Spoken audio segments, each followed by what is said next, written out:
Well, it is 6 a.m. in Gaza, where Israel is bombarding the besieged enclave for a 16th day. Israel's military says it's stepping up attacks on the Gaza Strip as it prepares for what it calls the next stage of this war. But now there's also been a rare Israeli airstrike in the occupied West Bank. At least 2 people have been killed in the Jenin refugee camp when that strike hit a mosque. The Israeli army says it's targeted what it calls an underground terrorist route. It's believed to be only the second time that Israel has launched an air raid on the occupied West Bank since 2006. Well, let's speak to our correspondent, Sarah Khairat. She joins us now from Ramallah in the occupied West Bank. Sarah, as we've been saying, an airstrike in the occupied West Bank is really unusual. What more do we know about what happened tonight? Yeah, it is, Nastasia, and that's why it took a lot of the residents of refugee camp by surprise. In fact, they said they first heard it and then they saw it. They said that they'd seen an Israeli fighter jet, and that was later confirmed by the Israeli army, saying that it targeted this mosque because it says it was specifically targeting a place that was being used as a command center, if you like, for Jenin Palestinian fighters that had planned an attack coming up, and that also were behind several other attacks from before on, they said, either Israeli citizens or the Israeli security forces.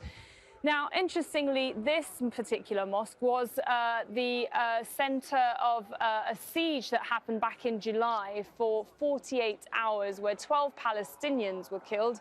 Homes had been destroyed at the time. It was a massive raid on Jenin refugee camp, the biggest since 2002.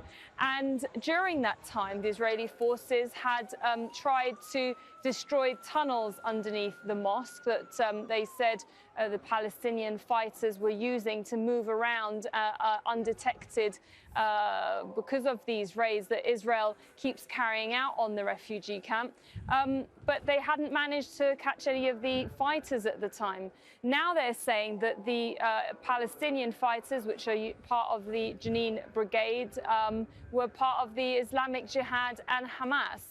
Just to give you a bit of background on the Jenin Brigade, they were formed in 2021, one of the biggest Palestinian resistance groups here in occupied West Bank.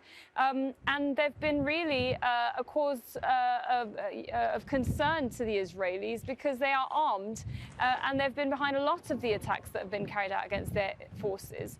And they seem to be increasing in strength year on year, certainly this year, where there's been a lot of tensions here. Sarah, you mentioned raids there. There has been an intensified crackdown there over the last couple of weeks. I believe it's been more than 1,000 people now arrested. Is the expectation that that will continue? Absolutely not. In fact, just as we're talking now, there's been several raids for the last couple of hours in different areas here in occupied West Bank, near Nablus, Bethlehem, just outside of Ramallah as well. One of the municipality mayors has been arrested too.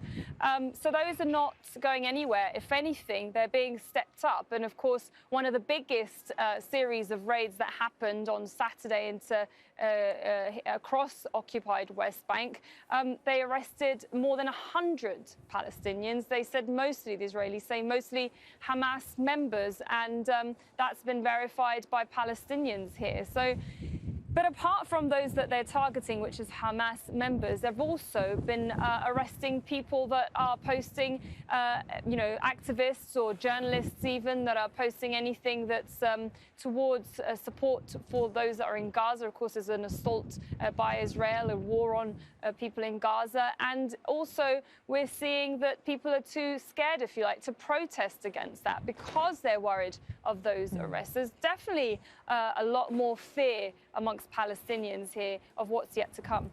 Sarah Khairat there with the latest for us from Ramallah in the occupied West Bank. Thank you so much, Sarah.